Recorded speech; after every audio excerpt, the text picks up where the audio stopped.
Really appreciate you coming here today. Thank you so much for your faithfulness this past year. You know, this last year has brought a lot of new things into our world. You know, the arrival of the vaccine, a new president, the rover landed on Mars, a whole bunch of other things that were kind of big deals. Maybe for you, this brought the birth of a grandchild or a child or a start of a new job. Maybe it wasn't so good. Maybe it was the death of a loved one. Maybe it was the death of a relationship this last year, career change. You know, there could have been all kinds of things. Now, for many, the aftermath, if there is an aftermath of the pandemic that we've been in, we're starting to see some side effects of it. You know, even in the church world, it's done some seismic shifts. We've seen, which hasn't been unusual, we've seen a shift in people's Sunday attendance patterns. It's been substantial. Giving patterns have been different. But something cool is engagement has never been as high as it is in our church, I think, right now. I think we're reaching more kids and teens than I think we have in recent years. It's been really cool to see. We have people serving on teams. And in ways that we don't have a lot of gaps in some of our ministries, which is a kind of cool thing that we have margin, and that's been exciting to see. People have been inviting people. God is up to something among us. I don't know what it is, and honestly, it frustrates me at times because I don't know what He's up to. But God's still on the move. God's still on the move. It was really cool. At Christmas Eve, we had a lot of people come who really don't have a church home. So people, there's a sense of wanting God in some way in their life, you know, and so it's been cool to see. 2021 flew by, though. I thought it did. You know, the wise men said that life is like a roll of toilet paper. The closer you get to the end, the faster it goes. It's so true. You know, next time you're rolling that toilet paper at the end, think of it. This is how life is. The closer you get, right? Some of us, 2021 went in slow motion. Maybe if you find, usually, I find if I'm waiting a lot for something, it goes slow. It was really slow, and some of you had some waiting moments this last year, so you would say, yeah, it kind of dragged on, you know, because I had to wait, because time kind of stands still. I remember when I was a kid, adults would always say things like, wow, you're growing up so fast. And then they would say to my parents, you better cherish these moments now, because before you know it, they're going to move out of the house and stuff. And yeah, I'm starting to say that now, because it's just amazing how time goes by so fast. And you come to the end of seasons, you know, even just seasons in the year, you know, like at the end of summer, and you say things like, man, I never got to do blank, or we never had so-and-so over, or I only took the boat out once, or I only went camping once, and you had all these goals. You come to the end of the season, you know, and the different seasons, and say those kind of things. Christmas is kind of like a season in itself, right? And there's this anticipation, there's all these things that you do in that season, but the different thing about Christmas, though, is it just immediately ends abruptly. You know, like other seasons, you kind of phase out slowly. Like fall, you know, and summer, they kind of, you know, there's never really like a set day where all of a sudden everything, well, sometimes there is, but for the most part, you know. But Christmas, like, bam. So then you find yourself on December 26th, and it's like, Christmas music sounds horrible on December 26th, right? It's like you go to the store on December 26th, and it's like, where are we? It's just a weird kind of in-between. Wouldn't you agree? It kind of is just strange, right? Leaves us with the feeling, though, of where did time go, right? That's why I'm thankful that the new year begins shortly after Christmas, because it's kind of this fresh start. Now, my view of the new year changes. Maybe yours, you kind of have an extreme. Like you think of the new year, you think, you know what, this is going to be the year I'm going to start eating healthier. I'm going to go to the gym. I'm going to start journaling. I'm going to start having a gratitude journal. I'm going to start doing this with my kids every night. I'm going to, you know, you have all these things and you set these goals. And maybe that's you. And then maybe you've kind of been like the other extreme, and you're kind of like, you know what, I've tried all those things. What's the point? Why would I even want to start that? Because it's like, I know I'm not going to do that after a while. You know what? It's just, those are just fads. Everybody's doing those diets right now. It's kind of stupid. And maybe we fall on one of those spectrums. thinking about this. It's like, which would be the better one to be at? I think it might be the change one, right? I think there's something positive about saying, I want to become better in this next year, or I want to grow in my faith in this next year. Even if it's Pollyannic optimism, I think there's something about that. And I hope that maybe that's your goal of wanting to embrace what God has for you in this new year. So while we're stuck in these few days leading up to New Year's, I want you to ponder a couple things as we enter the new year. And I want to spend some time looking in Psalm 90. If you have a Bible here, it's on page 480. We're going to actually read it out of the printed Bibles here. This is a psalm that is traditionally attributed to Moses, the great leader of the Israelite people. This is a psalm that is actually a corporate prayer. There's we and us language to it. So it's not just I, it's corporate. So you get this idea that this was something that a group of people came together and would sing or recite on a regular basis. And this is a fitting psalm, I believe, at the end of a year and preparing for a new year. Okay, so Psalm 90, I'm going to read this here. Psalm 90, starting at verse 1. Lord, you have been our dwelling place throughout all generations. Before the mountains were born, or you brought forth the whole world, from everlasting to everlasting, you are God. You turn people back to dust, saying, return to dust, you mortals. 1,000 years in your sight are like a day that has just gone by, or like a watch in the night. Yet you sweep people away in the sleep of death.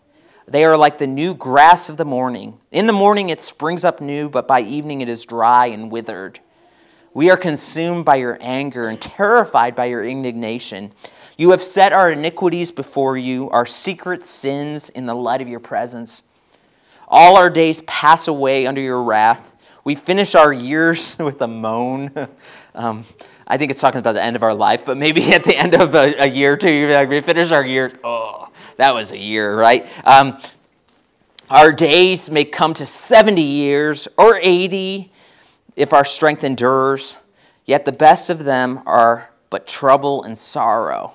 I think it's talking about the years where you have an infant in the house and you're not sleeping. Is that what it's referring to, your best years? Anyway, sorry. But for they quickly pass and we fly away.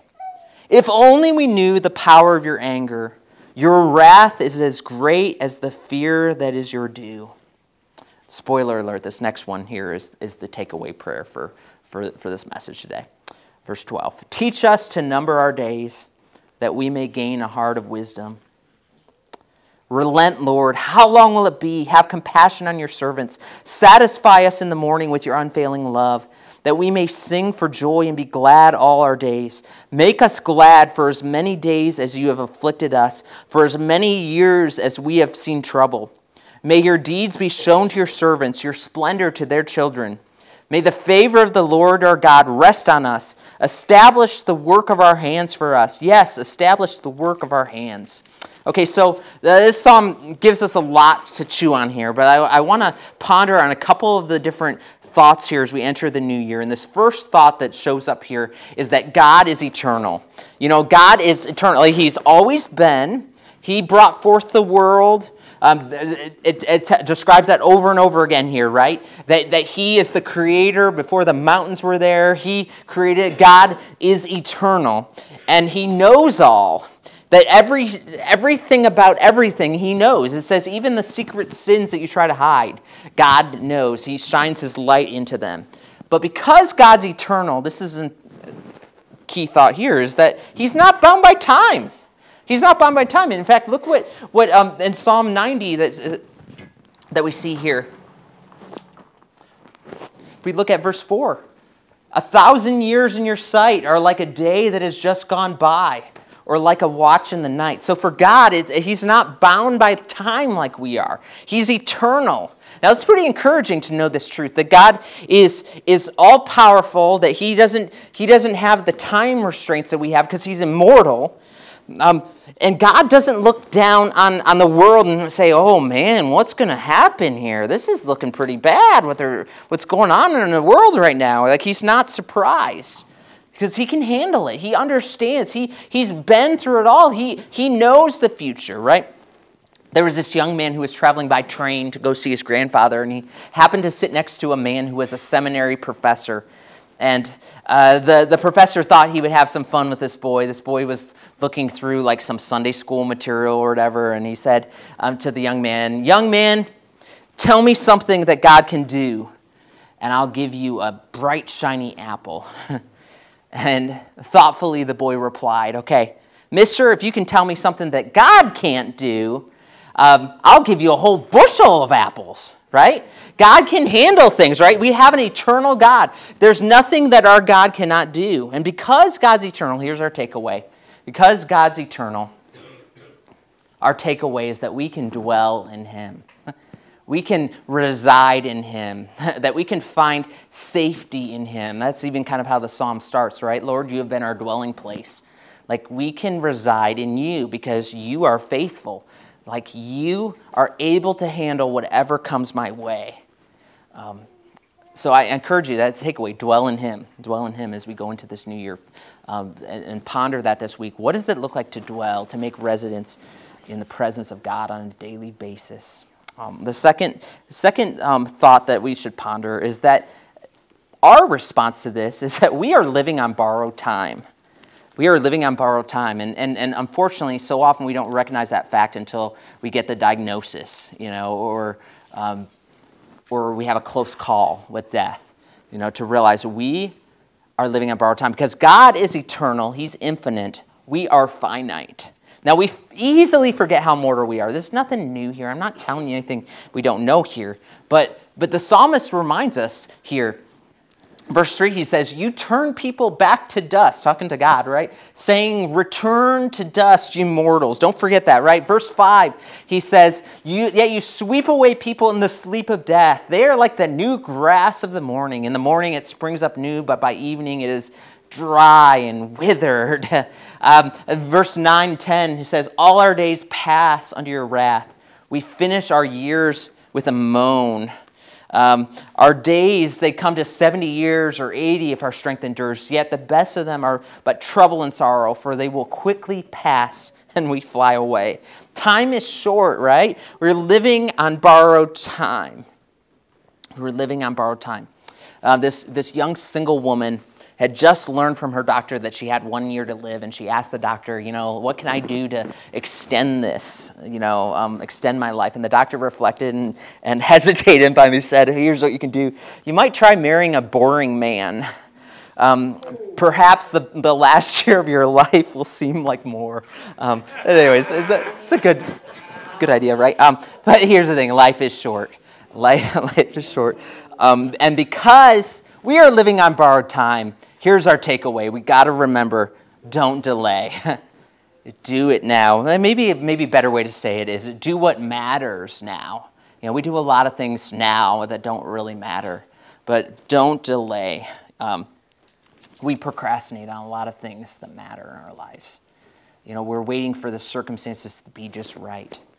To have that conversation with somebody. We're waiting for finances to be just right before we start giving it away to people who have need. We wait for moments to better ourselves and to do healthier things when the stress wears away, right? When we finally get in the routine, then we say we'll do those things. We procrastinate. We're really good at it.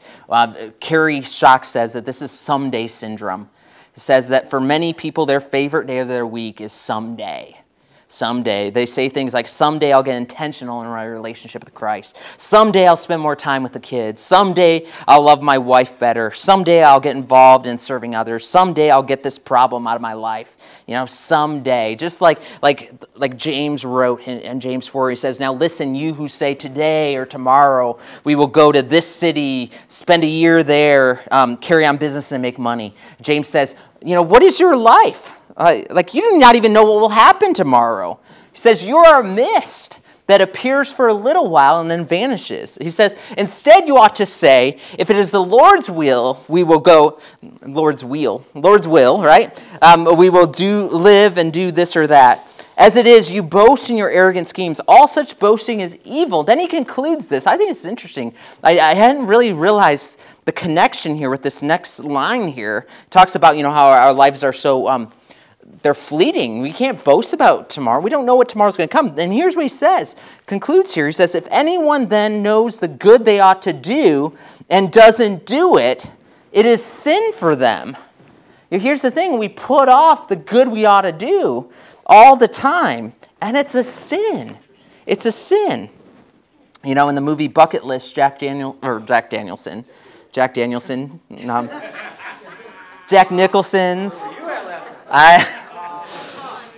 My face is really red. The lighting is going weird. No, I didn't have... I'm editing that out on there. Okay, rewind. Too late, we heard it. Cut. Okay. In the movie Bucket List, Jack Nicholson's character, he finds out he's going to die. And so he does all these things that he wishes he could have done, skydive, fast car, France, motorcycles, lion safari, Mount Everest. He does all these crazy things. But despite all those risky things, the greatest thing that he hadn't done was reconciling with his daughter, out of all those things. And for us, we got to recognize, hey, time is short. Do it now. Do it now. Don't delay. Have that conversation. And it could be a tough conversation that God's wanting you to have. But maybe, we say these things like, I wish somebody would have encouraged me. Why do I have to wait till my funeral to hear all the good things? Make it a habit to just tell people now. I'm trying to do that in my own life. Just tell people why they really matter. Tell them now. Tell them now. Why wait? Don't delay.